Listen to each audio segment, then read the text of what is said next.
Bienvenidos al podcast de Innocabi con Alfonso Prim.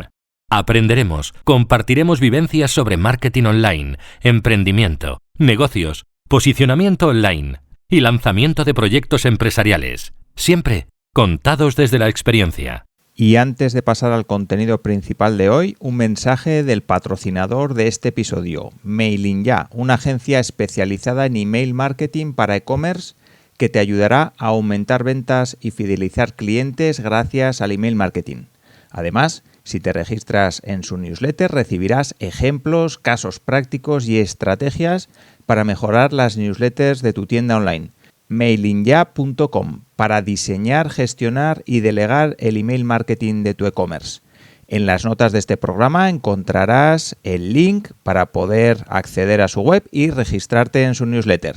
Y ahora sí que ya pasamos al contenido de hoy. Un saludo.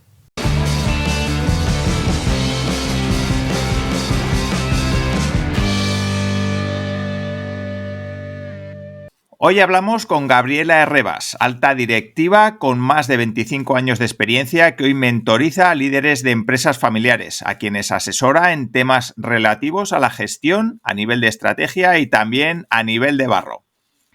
Los condicionantes de la empresa familiar para un gerente son muy diferentes a los de un gerente de empresa corporativa y lo veremos en detalle en la entrevista. También veremos muchos ejemplos de este tipo de empresas porque hay muchas y muy grandes a nuestro alrededor que quizá no sepamos.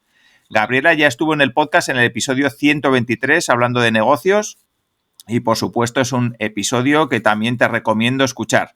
Así que hoy con Gabriela hablaremos de la gestión de empresas familiares, cuáles son los condicionantes en el día a día de una empresa familiar, problemas principales, cómo resolverlos, por supuesto, y unas cuantas cosas más que estoy seguro que te darán un montón de ideas para aplicar a tu negocio. Y saludo ya a mi invitada de hoy. Hola Gabriela y muchísimas gracias por estar aquí.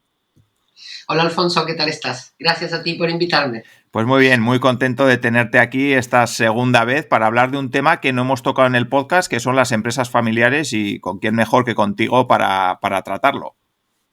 Muchas gracias. Es un tema peculiar, sí, que curiosamente nos rodean y hablamos poco de ellas. Sí, si te parece, Gabriela, eso, ya he remitido en la intro a que escuchen ese primer episodio que grabamos donde ya, bueno, pues te conocimos un poquito en detalle. Si te parece, ponnos brevemente en contexto de quién eres y luego ya entramos en el tema principal. Pues básicamente yo soy alguien que ha sido directora gerente o directora general o CEO, si lo decimos en inglés, consejero delegado, de diferentes filiales de multinacionales en España, Francia, Alemania, distintos países europeos y México también. Esto durante 26 años, después de haber tenido un inicio como directora de marketing y ventas también en multinacionales. Curiosamente, todas estas multinacionales han sido empresas familiares, de lo cual ya hablaremos luego. Vale. Curioso. Sí, si te parece, entramos ya un poquito en harina y ponnos en contexto de qué es una empresa familiar, porque muchas veces yo el primero tengo el contexto de empresa familiar un poquito distorsionado, ¿no? Por un poco lo que veo a mi alrededor, pero una empresa familiar, como nos vas a explicar, pues es mucho más.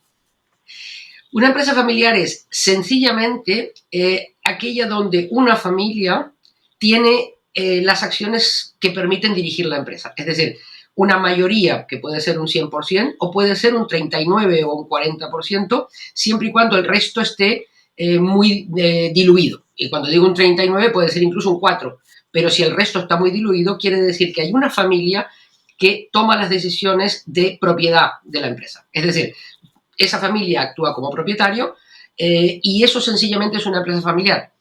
Lo cierto es que mucha gente cuando habla de empresa familiar o piensa en empresa familiar piensa en esa empresa pequeña de la esquina, ¿no? Y realmente no es así. Las empresas familiares mueven casi el 75-80% del PIB del mundo.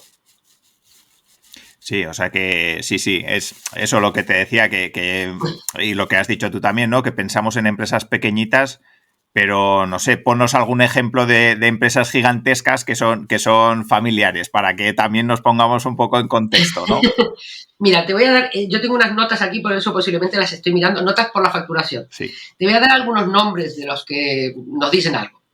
Aldi, Alcampo, Inditex, Mercadona, L'Oréal, Marriott, BMW, el Corte Inglés,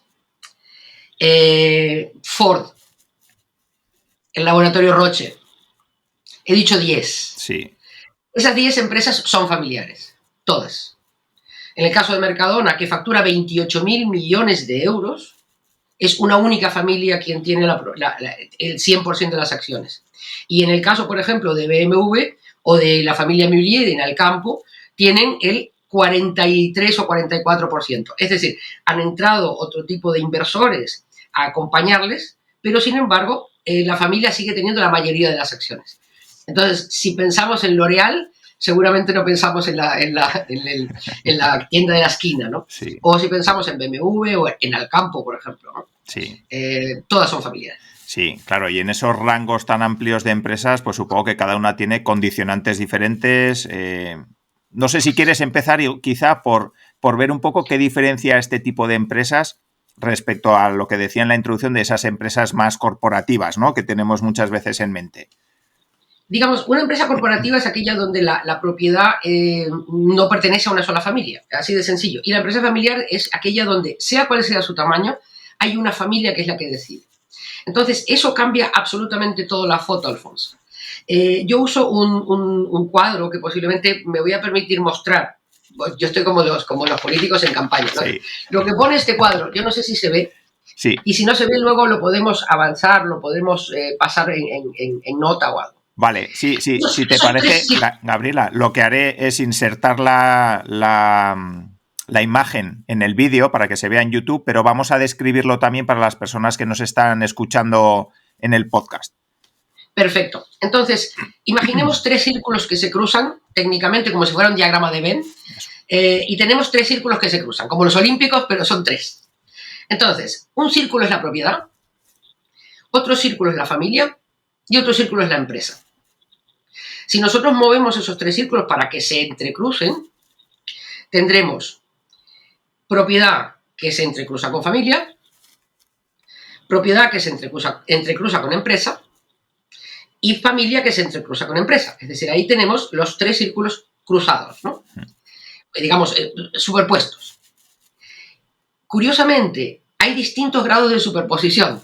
Y si podemos en algún momento a poner el adjunto, yo a veces los numero. De hecho, esto no es una teoría mía, esto es la base de cómo se piensa y se trabaja con empresa familiar. Porque la empresa familiar tiene como peculiaridad el que esas 3 cosas, familia, propiedad y empresa, son absolutamente indisolubles. Es decir, en la empresa familiar es el único caso donde hay alguien que se levanta por la mañana, se sienta a desayunar en pijama con sus accionistas, posiblemente con su director financiero y posiblemente con alguien que acaba de entrar en la familia y que no sabemos todavía si le vamos a dar algún tipo de rol en la empresa o no porque se ha casado con la hija. Y todo esto en un desayuno. O todo esto en lo que yo siempre digo, en la cena de Navidad. Es decir, una de las cosas que marca clarísimamente la empresa familiar es posible que el consejero delegado de una empresa que factura 28.000 millones de euros esté dándole un masaje con trombocid al fundador antes de la cena de Navidad porque resulta que tiene tirones en la pierna, ¿no? Y necesita mejorar la circulación. Y le dice, mira papá, no tenemos que dejar entrar a este proveedor porque no sé qué. Bueno, eso... Y en esa decisión se están moviendo a veces cientos de millones. Eso que curiosamente es bueno mejorar y hay que enseñar a la familia que esas conversaciones se tienen en el consejo y no en la cena de Navidad o no en medio del masaje, curiosamente siguen pasando, porque estamos hablando de la familia. Sí. Y la combinación de esas 2 cosas, de familia y empresa, se hace un poco más compleja cuando aparece la propiedad, porque no siempre la familia tiene toda la propiedad. Hay veces en que hay lo que se llaman caballeros blancos, por ejemplo, es decir, gente que está cercana a la familia que hace distintas inversiones o incluso hay una parte que se ha sacado a bolsa. El caso de Inditex, por ejemplo, es decir, cada familia tiene un formato, cada familia tiene una manera y curiosamente no es independiente de cuál es la estructura de la familia. No es lo mismo un fundador que tiene una sola heredera o un solo heredero que un fundador que tiene 5 o 6 hijos. No es lo mismo si estamos en primera generación, es decir, hay un fundador, Amancio Ortega, Juan Roch, que tiene una segunda generación, es decir, cualquiera de las hijas de Juan Roch o las hijas, en este caso la hija de Amancio Ortega, que si estamos en la séptima u octava generación. En Europa hay muchas familias que están en octava generación, se fundaron en 1750 y siguen habiendo herederos. Toda esa peculiaridad, todo eso hace que haya un mundo alrededor de la propiedad. Es decir, un mundo que además es enormemente emocional porque de la familia no se dimite. Yeah. Es decir, y a la vez, ese mundo emocional tiene mucho que ver con cómo funcionan las personas, cómo se educan las personas y cómo entran o salen miembros nuevos a ese grupo, digamos, humano que está detrás de la empresa familiar. Una de las cosas más interesantes es saber que el protocolo familiar, es decir, la constitución, digamos, que se da a la empresa para arreglarse en su organización, determina cosas, en algunos casos, no en todos, pero en muchos casos, tan concretas como qué rol va a tener quien se case con uno de los herederos, en qué colegio van a estudiar los hijos o en qué colegio no van a estudiar, en qué países se puede emigrar y en cuáles no. Es decir, estamos hablando de una organización compleja que hace falta cuidar y reglar. Y este mundo que tiene todas esas peculiaridades, lógicamente tiene expertos en cada parte, ¿no? Es decir, hay muchos expertos en ayudar a la familia en la parte de propiedad, ayudarles en la sucesión, ayudarles en cómo arreglar temas financieros, temas fiscales. Hay muchos expertos en familia, porque lógicamente esto que acabamos de decir no siempre es idílico y a veces, por ejemplo, hay conflictos que hay que evitar o que hay que manejar. Pero la familia ya de por sí es un ámbito donde puede haber conflicto, pues si la mezclamos con la propiedad y la empresa, más todavía. Sí, sí. Y curiosamente, de esos tres círculos, digamos, el que a mí más me interesa, porque es del que yo vengo, es la empresa. Es decir, a mí me parece muy importante que la empresa familiar no descuide la empresa, que es la que da origen a todo esto que acabamos de decir. Porque de lo contrario seríamos una familia más, ¿no? Si la familia Mullier no fuera dueña del campo, seguramente no tendría nada que... No estaríamos hablando de ellos, ¿no? Sí, sí.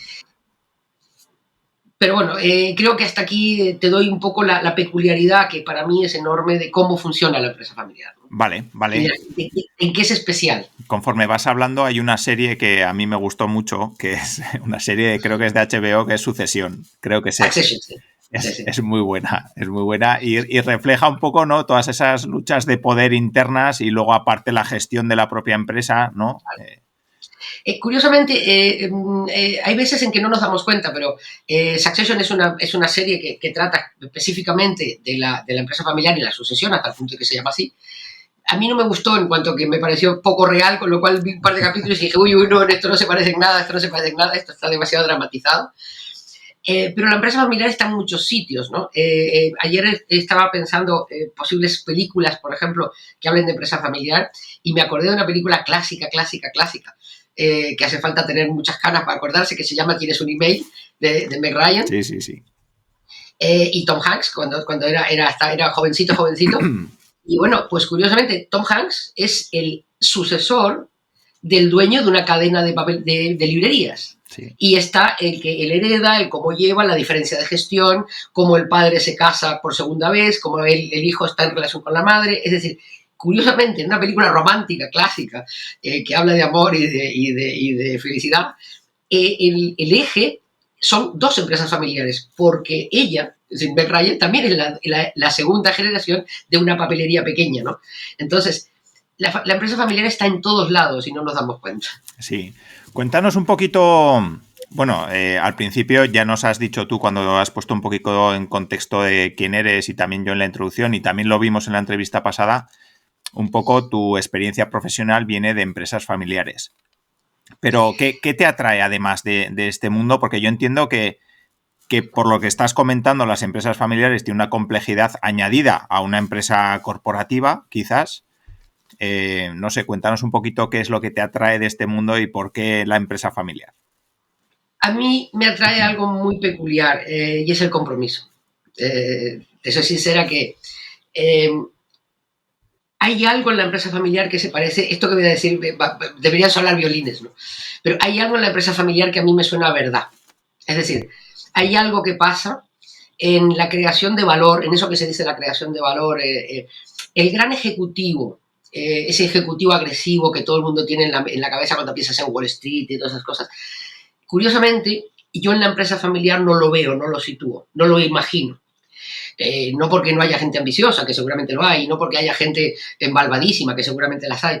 Lo que me refiero es que en el foco, en el centro de la empresa familiar, hay algo que lucha por la continuidad.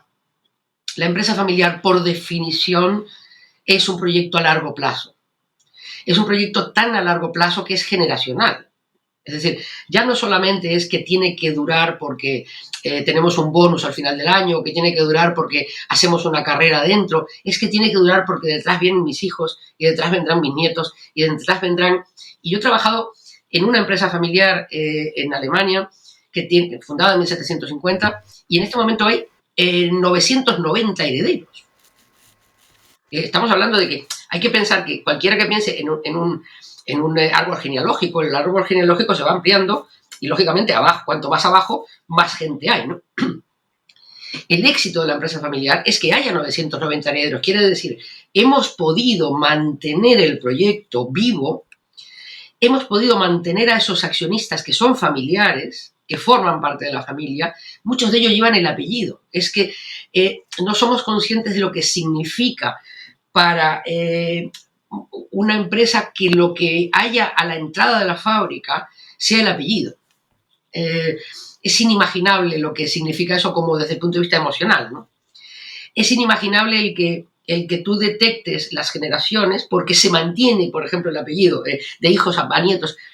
Y además, en esta empresa, por ejemplo, que te cuento, el trabajo para que estos 900 herederos sigan con un proyecto común es un trabajo que forma parte de un equipo dedicado exclusivamente a eso.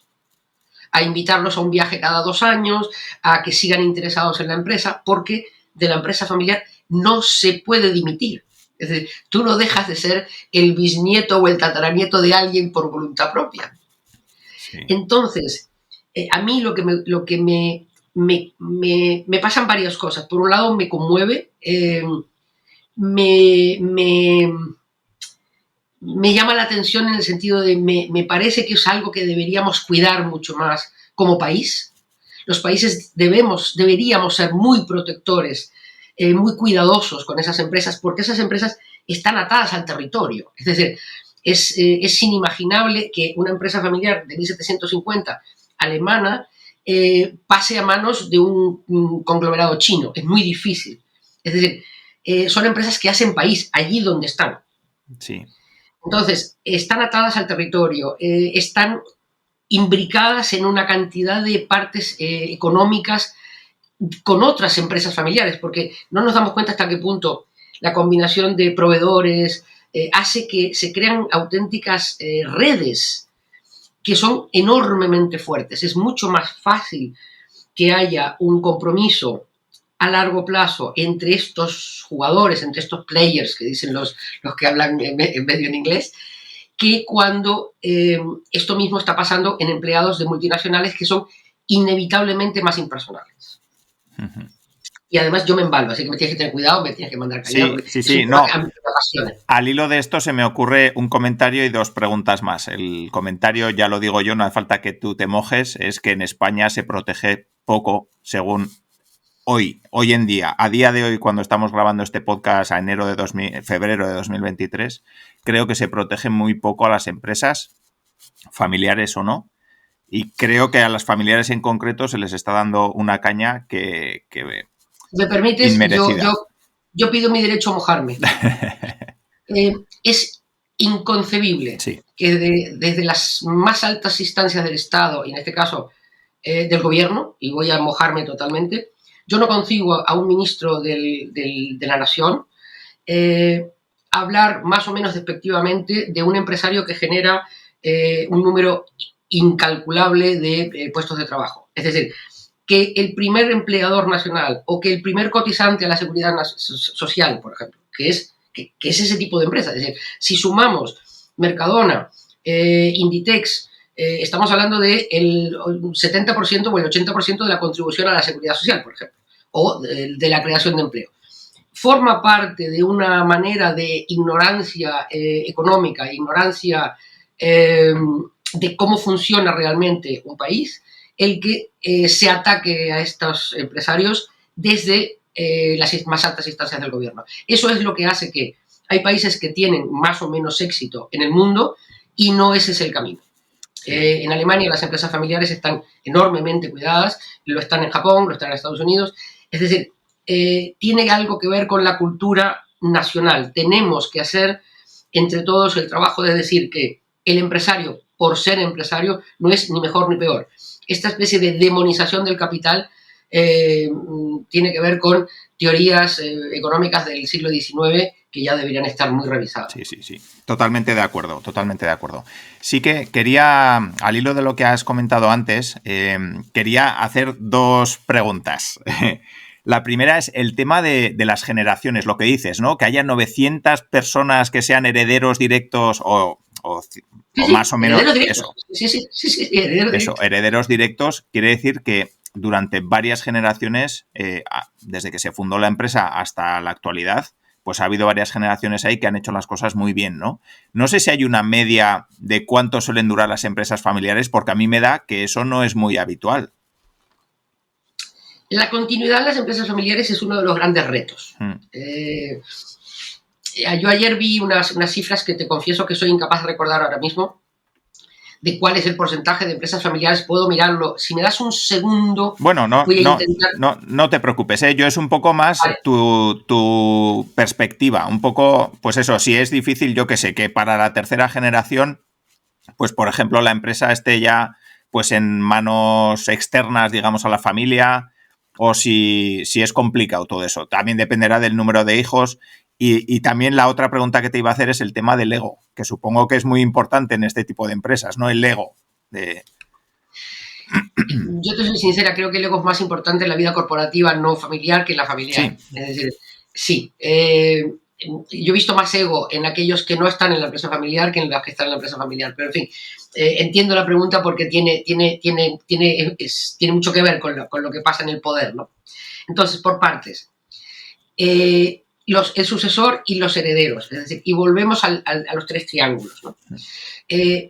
Yo personalmente me ocupo, por ejemplo, en este proyecto yo me ocupo de atender a la gente que está en la familia y en la propiedad, que está en la familia y la empresa, y me ocupo de esta gente. Y luego los que se cruzan, digamos, los que se cruzan en el 7, 4, 1 y 6, ¿no? Es decir, si se va a ver en algún momento el cuadro, sí. Es aquellos que forman parte de la familia y están en contacto con la empresa y están en contacto con la propiedad. Es decir, y forman parte de la propiedad. Entonces, es ahí donde, a mi entender, se juega la continuidad. La continuidad se juega en que la familia, y digo la familia, todos los miembros de la familia entiendan realmente qué es el negocio, es decir, qué pasa en el negocio. Y qué pasa en el negocio en el sentido más amplio, porque incluso hace falta entender qué pasa en el negocio cuando se decide dejar el negocio. Porque hay veces en que hay familias fundadoras que por alguna razón deciden vender lo que dio origen, digamos, la empresa que dio origen a la familia empresaria, y se dedican a invertir juntos lo que han sacado de la venta. Yo siempre digo que en ese caso pasamos de familia empresaria a familia inversora, y yo de alguna forma la saco de mi foco, ¿no? Pero cuando la familia sigue atada, unida por el proyecto, aunque el proyecto cambie, por ejemplo, la familia a la que yo hago referencia, o la familia Mulier, seguramente, de Alcampo, además del negocio básico, del original, del que se fundó un día, posiblemente hay otros negocios. Pero son negocios que a veces se crean para invertir el capital de la familia. Por tanto, lo importante para mí es que sea muy comprometida la relación de los miembros de la familia con la empresa, es decir, con lo que da origen a que todo esto suceda. Entonces, cuando eso está bien hecho, cuando eso es sano y es ordenado, y cuando digo ordenado está preparado para reaccionar cuando no es sano, porque evidentemente estamos hablando de que en la familia puede pasar que haya alguien que tenga mal carácter, que haya alguien que tenga accidentes que le dejan en condiciones donde no puede hacer determinadas cosas, que haya malas personas, que haya gente que tenga adicciones al juego, a la droga, es decir, todo esto sucede. Entonces, hace falta tener un protocolo familiar que esté muy bien pensado para que todo esto pueda conducirse sin que dañe la relación básica de la familia con la empresa. Es decir, sin que dañe lo que toda esa gente hace como accionistas. Porque en la empresa familiar lo más importante es entender los roles. En la comida de Navidad somos familia, en el consejo de administración somos administradores, en la junta de accionistas somos accionistas. Y somos 3 personas diferentes en cada caso. Yo puedo haber discutido con mi cuñado en la comida de Navidad y, sin embargo, puedo estar de acuerdo con el accionista, que es mi cuñado, cuando decimos estamos de acuerdo en esta ampliación de capital. Sí. Pero hace falta estar muy bien educado, y educado no me refiero a ir a buenos colegios, me refiero a que a lo largo de la vida de todas estas personas se les ayude a entender, por ejemplo, cómo manejar esos roles, es decir, emocionalmente cómo saber distinguirlos, cómo buscar espacios distintos. Por ejemplo, como yo te he dicho antes, lo de en la comida de Navidad somos unos, en la junta accionista somos otros, pues hay veces en que se hace la reunión en la misma mesa. Y luego estamos la gente como yo que decimos, no, hacerlo en 2 espacios distintos porque ayuda a la cabeza, ¿no? Pero en mi caso, por ejemplo, que yo hago formación de familiares, para mí es fundamental que los familiares estén formados. Es decir, que el cuñado, que el hijo, que el primo, que aquellos que no trabajan en la empresa, por ejemplo, entiendan bien qué pasa y qué sucede desde el punto de vista de negocio. ¿Qué significa ser el CEO, por ejemplo? Porque hay cosas que a veces son muy traicioneras, ¿no? El CEO de una empresa familiar tiene un coche grande porque forma parte de su remuneración, por ejemplo. Como nos pasa a todos cuando hemos tenido un puesto como consejero de delegados, por alguna razón tenemos un coche grande. No se sabe por qué, pero tenemos un coche representativo, ¿no?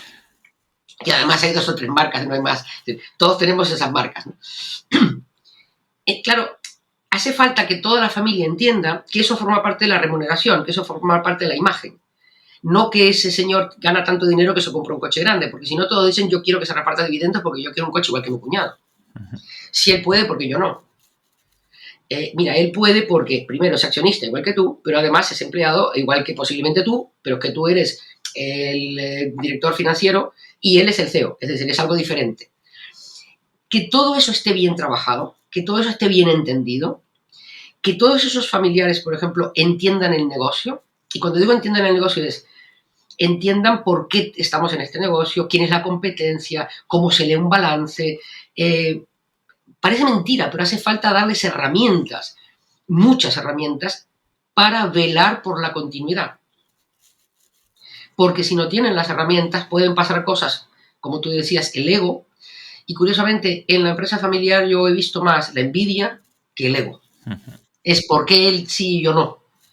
Y a veces ese por qué él sí y yo no es porque no se entiende por qué él sí. Es decir, a veces el CEO, por ejemplo, pide ayuda. No siempre la pide bien ni la pide de manera obvia, pero pide ayuda en el sentido de este año no se pueden repartir dividendos. Esto que el CEO puede pedir, que es que no se repartan dividendos porque quiere invertir, es un momento de una tensión enorme. Porque si no se puede invertir, ¿tú por qué sigues con ese coche? Yeah. Es decir, y tú el año pasado fuiste a China y estuviste en un hotel de 5 estrellas y ahora me dices que no se puede invertir. Que todo eso esté bien manejado, porque, por un lado, quienes tienen, digamos, un puesto en la empresa entiendan que tienen un puesto que es idéntico al que tendrían si la empresa no fuera familiar. Por tanto, que no pueden, por decirlo de alguna manera, abusar y que no pueden patrimonializar, porque este es otro tema. Cuando hay, por ejemplo, varios hijos y hay uno que está en la sucesión, digamos, en una parte operativa, inevitablemente esa persona es más visible. Es más visible, quiere decir, están las conferencias, se les invita a los viajes y los otros están, por ejemplo, en el consejo. Eso quiere decir, no aparezco en la prensa, no estoy visible, no me han invitado a China, no he estado en el hotel de 5 estrellas.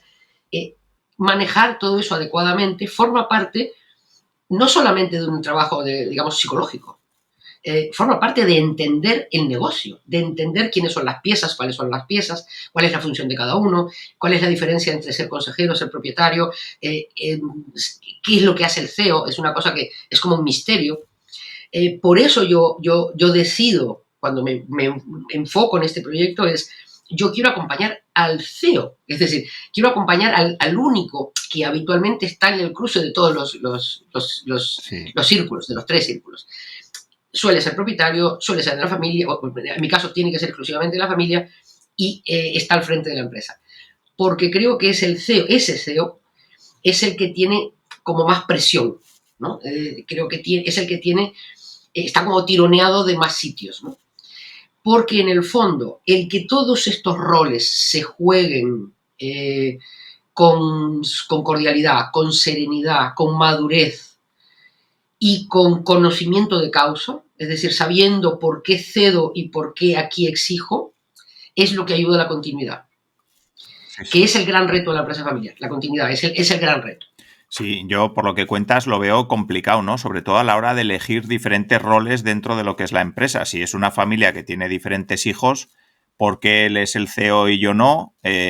¿Por qué él vale más que yo, no? Supongo que también serán pensamientos que surgen por ahí. ¿Por qué yo tengo que ser, no sé, pues el de calidad o el de producción? Y este tío... y luego también sí. Habrá gente que realmente es que no valga ni para hacerla con un canuto. Entonces, ¿cómo les dices a esos que se retiren, no? Y luego hay gente que tiene que tener derecho, que esta es otra cosa. Es decir, porque yo soy una persona muy atada, digamos, muy unida a la parte de empresa. Es decir, yo reconozco que si a mí me pides uno de los 3 círculos, yo siempre me pido como los niños, yo me pido la empresa, ¿no? Porque es de donde yo vengo. Sin embargo, en mi caso, lo que me hace que este proyecto sea para mí fascinante es, yo vengo de la empresa, sin embargo, entiendo la necesidad de que los 3 círculos estén todo el tiempo bien balanceados, ¿no? Entonces, es en esa parte donde a veces hay que reclamar que ser de la familia no puede ser una maldición. Porque esa es otra cosa. Hay veces en que hay miembros de la familia que dicen, es que yo no quiero saber nada de la empresa. Porque ahí hay heridas, ¿no? Es decir, hay heridas como, es que yo he visto a mi padre continuamente hablar de la empresa en las comidas y estoy harto o estoy harta y es que no lo soporto porque se pelea con sus socios. Todo ese tipo de cosas que sabemos que puede pasar en la vida real. Claro, hay veces en que hay hijos o hay nietos que no quieren eso en su vida. Que dicen, yo no quiero esto. Y entonces hay algo que es muy complejo de explicar, que es, mira, hijo, tú puedes decir que no quieres nada con la empresa y que puedes decir incluso no querer nada con la propiedad, pero inevitablemente estarás en el círculo de la familia. Sí. Y toma muy bien tus decisiones si vas a decir que tampoco quieres saber nada con la propiedad, porque entonces sí que realmente, si dices, yo renuncio a mis acciones y las vendo, mañana estarás en la familia, pero estarás totalmente desprotegido. Es decir, no tendrás este halo de protección económica que tenemos porque tenemos unas acciones.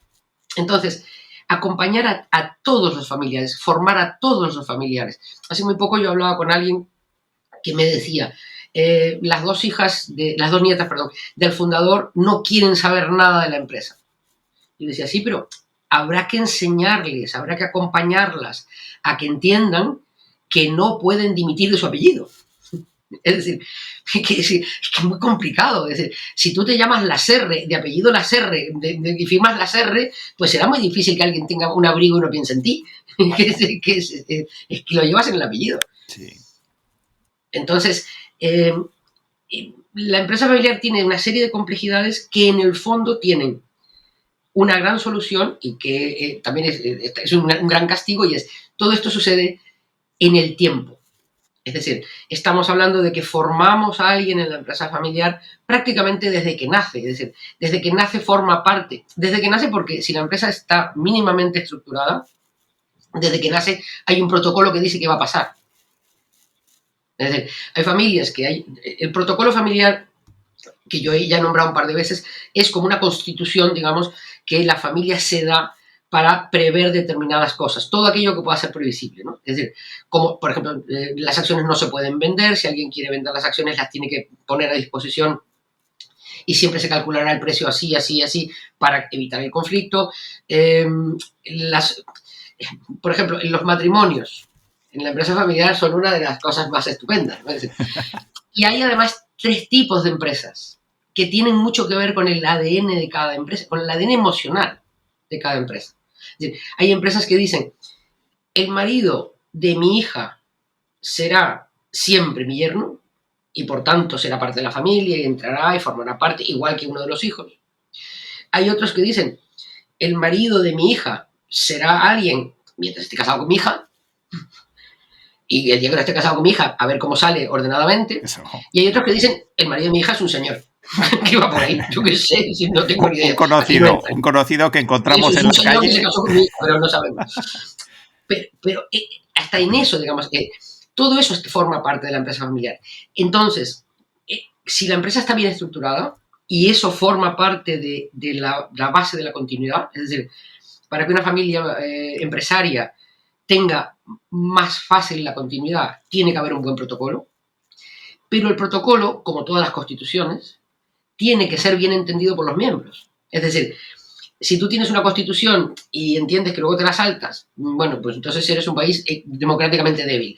Y si tienes un protocolo y luego no lo aplicas, o luego te lo saltas o no lo respetas, eres una familia que tiene un papelito. Entonces, en la educación de familiares tenemos las 3 partes.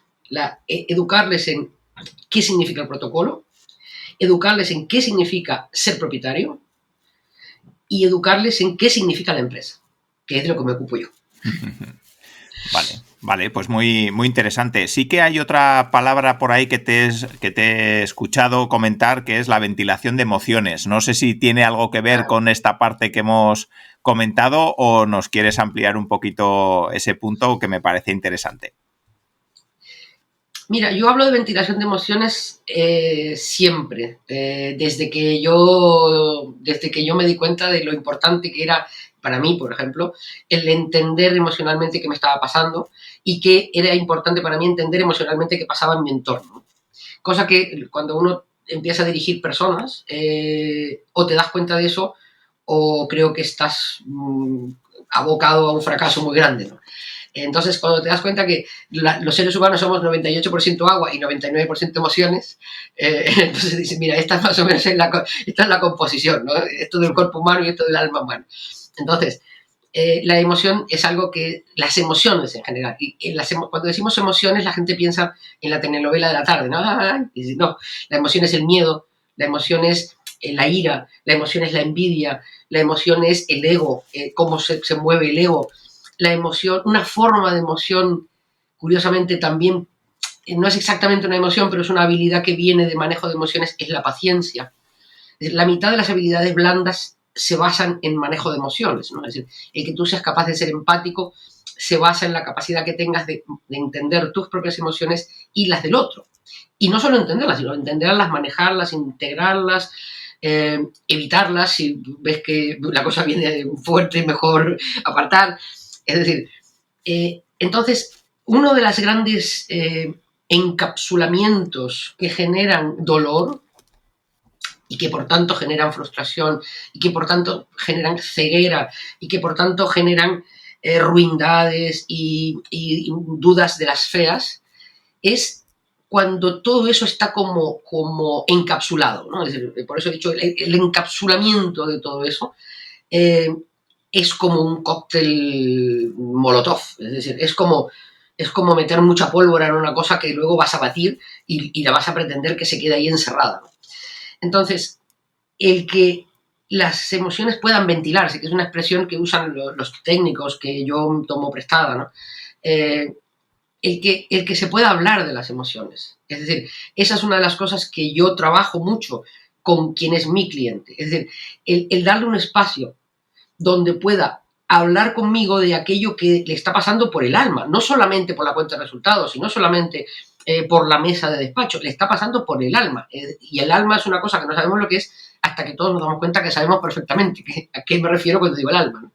Es decir, si tú eres el CEO de una empresa familiar que factura 120 millones de euros, que tiene 130 empleados, y vas paseando por el parque de tu ciudad y discutes con tu padre, que es el fundador, porque no te has dado cuenta y te has llevado al paseo del domingo una de las decisiones que se tienen que tomar en la empresa, pero bueno, porque al final estamos paseando y nos damos cuenta, y tienes una pelotera y terminas diciendo, pero a ver, papá, es que no te das cuenta que tú, porque siempre, porque las cosas tienen que cambiar, y el padre dice, claro, tú, porque yo no sé qué.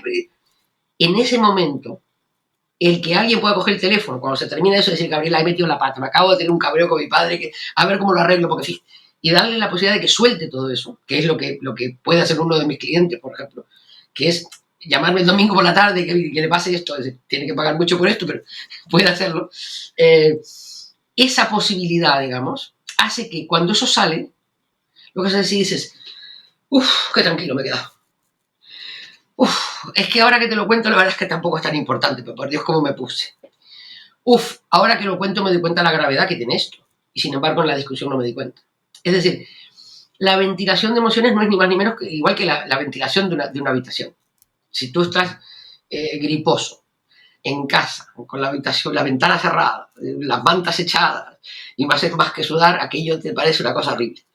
Y si de pronto alguien ventila la habitación, cambia las sábanas y abre un poco la ventana para que se renueve el aire, tú estás igual de griposo, pero te sientes como más fresquito, ¿no? Sí. Eso pasa con el alma también. Y curiosamente, cuando eso pasa con el alma, cuando eso pasa con cómo estamos, con la temperatura emocional, estamos mucho más cómodos para tomar decisiones, para analizar un balance, para ampliar una inversión, para tomar una decisión de ampliar personal o de reducir personal. Es decir, las decisiones que toma un CEO son enormes. Es decir, no nos damos cuenta hasta qué punto un CEO toma decisiones. Es decir, los primeros años en que yo tuve la posición, a veces decía, pero por Dios, que esto me toque todo a mí, que es cómo es posible que esto me toque todo a mí. Y claro, yo miraba alrededor y decía, ¿a quién le va a tocar? Claro, me toca a mí, no solo me puede tocar a mí. Entonces, y hablo del CEO porque es mi cliente, ¿no? Es decir, porque es el único, para empezar, que me puede contratar, y curiosamente es el único que, en el segundo servicio que yo tengo, que es la formación de familiares, es el único que me la puede pedir. Es decir, yo tengo un sistema de trabajo un poco peculiar y es, mi cliente es el CEO y ese que me puede pedir, queremos que formes familiares, queremos que formes a gente de la empresa, queremos que formes, es decir, mi cliente es el CEO. Y es el CEO porque es el que yo entiendo, porque es el que es como yo, digamos. Sí. Entonces, en ese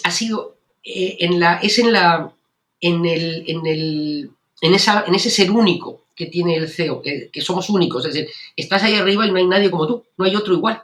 Es decir, no, por definición no hay otro igual, ¿no? Estás ahí arriba y miras para abajo y hay muchos, y miras para arriba y hay más, pero en realidad al mismo nivel que tú te puedas apoyar y que digas, este es un igual. Y yo me di cuenta de lo importante que era poder no solamente ventilar emociones, sino poder encontrar un sparring. Sí. Porque el CEO tiende, al estar solo, tiende a usar como ventilación de emociones a alguien de la familia, a alguien de la empresa, a alguien de la propiedad, a un amigo con el que juega al tenis, pero claro, resulta que toda esa gente no te puede ver llorar a veces. No es fácil ver que alguien te pueda ver llorar. Sí. No es fácil que alguien te pueda ver dudar. No es fácil que alguien te pueda escuchar que tienes miedo, o que estás confundido, o que te has dado cuenta que hace 2 años te equivocaste, que tomaste una decisión y que 2 años después te das cuenta de que te equivocaste. Pero si lo puedes decir, es mucho más fácil que lo puedas manejar.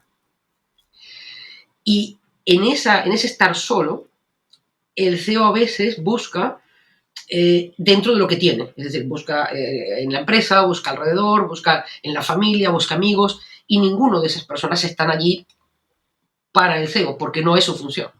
Los de abajo porque no cobran por eso, la familia porque no tiene... Por eso es importante, la familia no tiene nunca la información que tiene el CEO, jamás. Sí. Es imposible. Sí.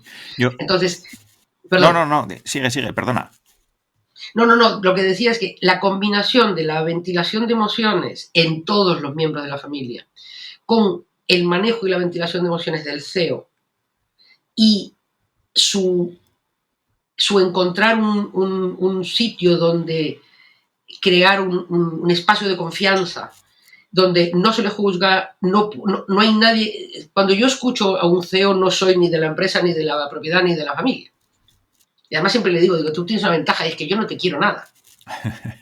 Y se me mira y dice, digo, si te tengo mucho aprecio, pero yo no te quiero, no eres mi hermano, no eres mi hijo, no eres mi padre, no eres mi marido, no eres nada, yo no te quiero, no es el tipo de relación que tenemos, ¿no? Luego al final creamos muchas relaciones de afecto, lógicamente, ¿no? Pero yo no estoy enamorada ni de tu proyecto, ni de tu empresa, ni de tu apellido, es más, me comprometo a enamorarme nunca, porque si me enamoro, pues entonces paso a formar parte de los que estamos con el ojo tapado porque miramos con cariño. Sí. Bueno, me decías, porque yo Sí, no. Quiero que nos pongas un poquito, bueno, en perspectiva de cómo trabajarías con una empresa o cómo trabajas, digamos, cuáles son los pasos principales, por si hay personas que nos están escuchando que se sienten identificados con esos CEOs de empresas familiares y que dicen, bueno, pues me interesa todo lo que está contando Gabriela, me gustaría saber cómo trabaja, ¿no? Porque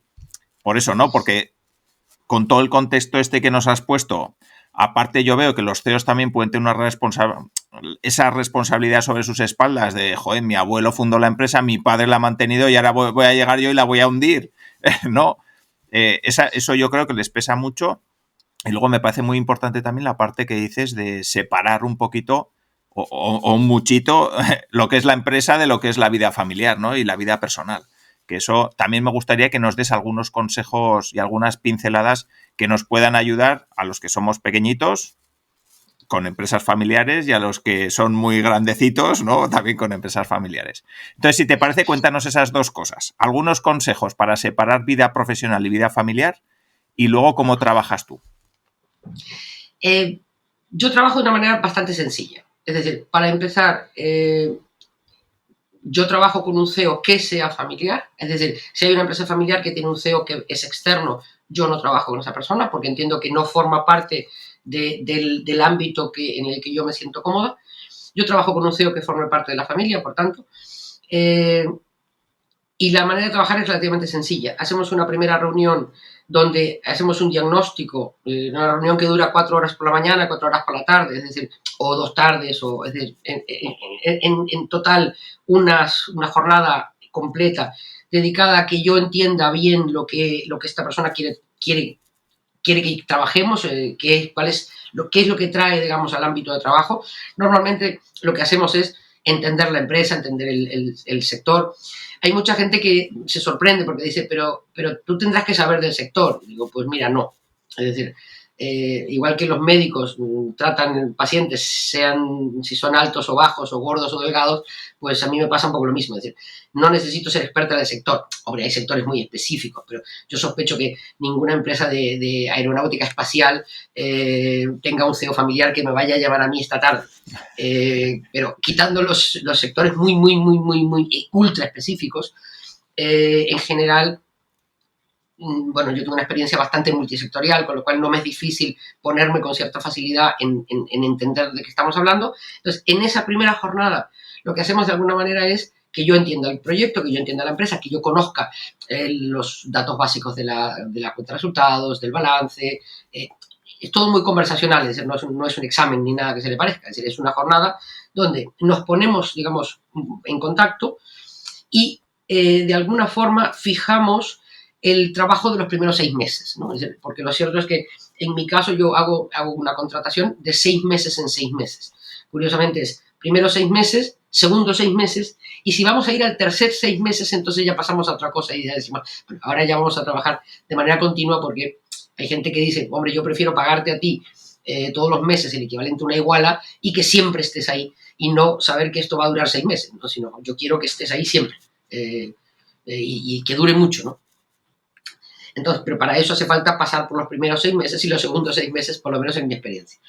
Entonces, la manera de trabajar es relativamente sencilla. Es, a partir de esa primera sesión grande, hacemos 2 sesiones mensuales, es decir, hacemos 2 reuniones una reunión cada 15 días, donde tocamos aquello que más o menos sabemos, a partir de la primera reunión, que forma parte del foco importante.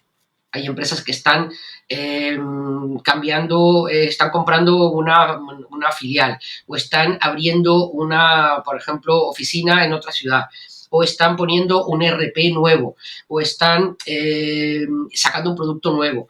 Es decir, hay temas que al CEO le pasan más por la cabeza o tiene más en la mesa. Entonces, esos son los temas que aparecen en la reunión, ¿no? Y en esa reunión, lo que tiene el CEO es un sparring.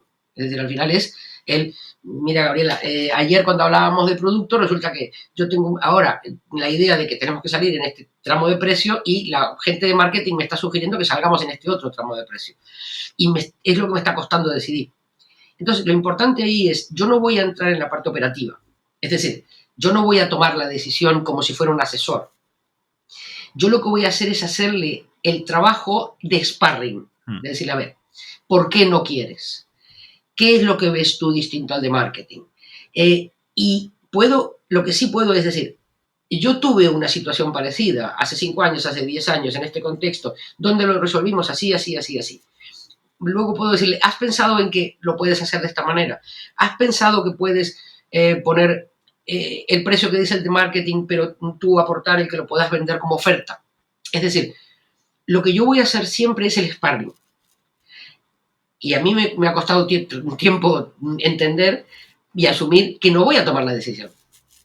Porque yo he estado 25 años tomando la decisión. Es decir, no, le dices al de marketing esto y tú haces esto. Pero yo no estoy en esa posición. Yo estoy ahora en la posición de abrigar al CEO, es decir, darle un espacio de comodidad emocional. Lo cual no quiere decir que esté cómodo y repantingado y que yo le vaya a dar siempre la razón. Yo puedo decir, a ver, ¿has pensado en esto? Porque el CEO lo que tiene, lo tenemos todos, ¿no? Pero el CEO lo que tiene es ángulos muertos en los análisis. Es decir, yo cuando voy a aparcar hay ángulos que no veo. Y el CEO cuando toma decisiones hay ángulos que no vemos. Y el CEO, que es mi cliente, hay ángulos que no ve. Hay emociones que está sintiendo que a veces no se da cuenta. Entonces, vamos a ver. Este señor de marketing que me estás contando es el mismo que el año pasado empezó a salir con tu hija y se cabreó contigo, ¿verdad? Sí, este mismo, este cabrón es. Perdón, no estamos en horario infantil, no se puede decir estas cosas. Es decir, ¿has pensado que el hacer la pregunta, el encontrar el gatillo que hace saltar el que esa posición tan cerrada no era tan cerrada, el aportar otra mirada y el aportar lo que yo he podido aprender en mis 25 años de experiencia sin tomar la decisión y sin ser una consultora? Es decir, yo no soy una consultora estratégica. En este momento de mi vida, yo no soy una consultora estratégica. Soy mucho más. Entonces, esto lo hacemos de manera habitual, es una reunión cada 15 días y en el servicio, digamos, de más alto standing del premium, el CEO tiene la posibilidad de tener un contacto conmigo de manera continuada. Es decir, se llama modo concierge, es decir, trabajamos en un 24/7, 365. Es decir, cada vez que me necesites, puedes levantar el teléfono y decirme, Gabriela, estoy pensando en esto, tengo este problema, tengo esta duda, tengo este miedo. Puede haber servicios que forman parte del pack que negociamos, aunque si suceden tengan una factura adicional, pero solamente en ese pack se pueden dar como, mira, tengo un viaje importante, quiero que me acompañes. Lógicamente, tenemos que pactar condiciones económicas, pero estoy disponible. Tengo una presentación, quiero ensayarla contigo. Tengo una reunión con el consejo, quiero ensayarlo contigo. Mira, pues le voy a decir al consejo esto, ¿qué te parece? Todo eso es lo que trabajamos, todo eso. Normalmente, ya te digo, son 2 reuniones mensuales y quien tiene el servicio premium puede siempre decir, yo quiero más, quiero que vengas a la oficina, quiero que tengas una reunión con alguien. Y luego, dentro de ese mismo servicio, a partir del premium, es el CEO quien puede decir, he hablado con gente del consejo de lo que estamos trabajando tú y yo y hemos pensado que nos gustaría que formaras a todos los primos, por ejemplo. Es decir, a toda la nueva generación que está viniendo y nos gustaría que lo formaras. Solamente voy a aceptar ese encargo si me lo pide el CEO. Es decir, si me contacta la madre de un primo y dice, mira, Gabriela, que yo sé que estás con mi hermano y me gustaría que yo diría, no, lo siento mucho, dile a tu hermano que lo que quieres y si tu hermano está de acuerdo, entonces yo formaría a quien tú quieras, pero solo si tu hermano está de acuerdo. Vale. Es decir, en este proyecto yo soy una aliada y una ficha del CEO. No soy una ficha del consejo, no soy una ficha del fundador, no soy una ficha de la familia, no soy una ficha de la propiedad, ni siquiera soy una ficha de la empresa. Soy una ficha del CEO, solamente para él o ella. Vale. En exclusivo. Vale, pues muy interesante. Sí que eso, una pincelada más antes de dejarte escapar. y es algo que a mí me preocupa, ¿no? Porque veo muchos emprendedores, veo mucha gente que tiene empresa, pequeñas, grandes, medianas, y están siempre, o estamos siempre pensando, ¿no? 100% casi en el negocio, ¿no? Entonces sí que me gustaría que nos des algunas pinceladas para separar esa parte personal de la parte de negocio, ¿no? Que creo que es algo también muy interesante para las personas que nos están escuchando. Te diría que es muy difícil, con toda sinceridad. Sí, es muy difícil. Lo sé. Creo que lo que hace falta, te diría dos cosas sencillas. Por un lado, intentar separar los espacios, porque aunque parezca mentira, los espacios condicionan mucho, entonces hay cosas que no deben hablarse en la mesa, hay cosas que no deben hablarse en el salón, hay cosas, es decir, establecer espacios de alguna manera, que es, si estamos en esta habitación, no hablamos de negocio. Es decir, es así, y además que alguien puede decir, estamos en el salón, papá, estamos en el salón, fulanita. Es decir, buscar un espacio donde allí solo se hable, por ejemplo, de temas de la familia, o donde no entre el negocio. Y en el fondo, esto que dicen que hacen la gente que se dedica a prácticas sexuales de alto riesgo, ¿no? Es decir, buscar palabras de alerta, ¿no? es decir, cuando la cosa esté pasando a un punto que ya no nos parece inadecuado, que alguien tenga una palabra de alerta, ¿no?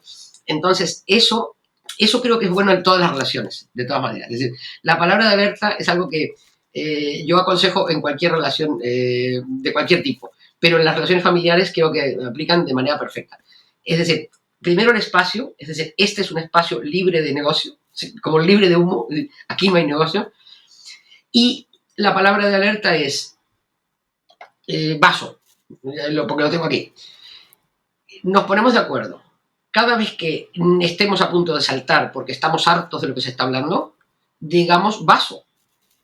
Es decir, que nos valga, además es una palabra que tiene que ser así muy neutral, ¿no? Es decir, vaso, es una cosa que nadie pueda confundir, que no pueda tener carga emocional, es decir, vaso. Es decir, pido tiempo, es decir, es el tiempo del básquet, ¿no? Es decir, tiempo. Sí. Nos hemos ido a un tema que no debíamos tocar, estamos entrando en un tema que me tiene harto o me tiene harta, es decir, en el fondo es negociar límites. Creo que en esto está la base, negociar límites. En la empresa familiar, una de las cosas para mí más importantes es dónde somos padre, dónde somos jefe, dónde somos copropietarios. En las empresas más pequeñas, dónde somos familia, dónde somos yo que estoy con mi negocio y aporto una parte del dinero que entra en casa. Tenemos que poder cambiarnos los sombreros. Y creo que en el fondo es lo único que funciona, porque lo demás hay cosas que son muy teóricas, pero yo creo que en el fondo es lo único que funciona. Que se negocien los límites. Sí. A mí me parece un muy buen consejo. Si me permites, yo voy a dar otro que a mí me funciona bastante bien, que es el contacto con la naturaleza. Nosotros tenemos la suerte de tener un pueblo que está bastante aislado, donde no tenemos tele, donde el móvil casi no funciona y la verdad es que es una liberación cada vez que vamos allá y desconectamos a tope. Creo que buscar esos momentos también son muy, muy útiles. Y ahora que dices eso, creo que hay algo también que es importante y me ha venido la idea. Creo que es importante el festejar. Es decir, y el festejo cruzado. Es decir, nos vamos este fin de semana toda la familia porque el negocio ha estado funcionando bien y ha dado un dinero extra. Es decir, esas cositas que son pequeñas, que hemos sacado un cliente muy bueno, nuevo y ha entrado un dinero inesperado, vámonos un fin de semana todos juntos, hace que en el fondo la familia diga, es que para esto mi padre no está, o para esto mi marido no está, o para esto mi mujer no está. Es decir, compensar de alguna forma. Esa es una manera de hacer entender. Esa es una gran manera de hacer entender. Sí. Muy, muy útil. Desde luego, como siempre que hablo contigo, la verdad es que salen pinceladas y puntos muy, muy interesantes. Sí que me gustaría, Gabriela, ya para terminar, algo que pregunto a todas las personas que visitáis o que venís al podcast, que nos recomiendes algún contenido interesante, algo que, bueno, pues que sea un blog, un podcast, una serie de Netflix, aunque no sea Sucesión, la que tú quieras. Mira, curiosamente, ahora que antes te hablaba de Tienes un email, Sí. es decir, hay dos pelis que Tienes un email, aunque se sea muy joven y tú tengas a alguien en la audiencia que sea muy joven que no ha visto nunca, debería verla. Y además ahora la puede ver recordando que ahí hay dos empresas familiares, una pequeña y una grande, y cómo se enfrentan entre ellas. Y la otra es, que también habla de poder y de empresa familiar, es Los papeles del Pentágono. Curiosamente también es Tom Hanks, que hace cosas maravillosas en el cine, con Meryl Streep. Entonces Meryl Streep es la dueña, ni más ni menos que del Washington Post, y en el momento en el que están tomando una serie de decisiones. Y creo que toda tu audiencia habrá visto, quienes hayan visto la peli, la habrá visto como lo que pasa políticamente, y posiblemente a partir de esta entrevista puedan ver que ella, el personaje femenino, es la hija del fundador, que toma la dirección del negocio porque su marido ha fallecido y su padre, el fundador, decidió nombrar sucesor a su yerno, entendiendo que su hija no estaba capacitada.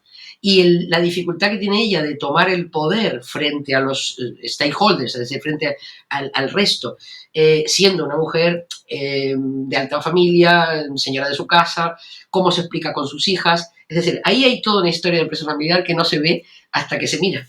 Vale, pues perfecto, pues aparecerán en las notas del programa y desde luego animo a todas las personas a que vean las películas y tomen buena nota, ¿no? de lo que has comentado. Muy bien, Gabriela, y ahora sí que ya para terminar, las personas que quieran saber más de ti, que quieran contratarte, que quieran que les ayudes a esos CEOs de empresas familiares, ¿dónde te pueden encontrar? Me pueden encontrar en la web, que es conversaciondenegocios.com. Una conversación, muchos negocios, conversaciondenegocios.com. También me pueden encontrar en LinkedIn de manera habitual, pero si quieren contactar conmigo es en gabriela@conversaciondenegocios.com. Muy bien, perfecto. Pues aparecerá también en las notas del programa. Y nada, y solo me queda darte las gracias, Gabriela, por este rato, por esta charla, por todo lo que has compartido, por traernos al podcast pues todos esos problemillas grandes o pequeños de las empresas familiares y cómo puedes ayudarles. Y nada, muchísimas gracias por este rato. Muchas gracias a ti y a tu audiencia. Pues sí. Un abrazo muy fuerte, Alfonso. Muy bien. Y muchísimas gracias también a las personas que habéis llegado hasta aquí. Espero que os haya gustado, que hayáis disfrutado con todo lo que ha compartido Gabriela y como siempre nos vemos en el siguiente episodio. Un saludo.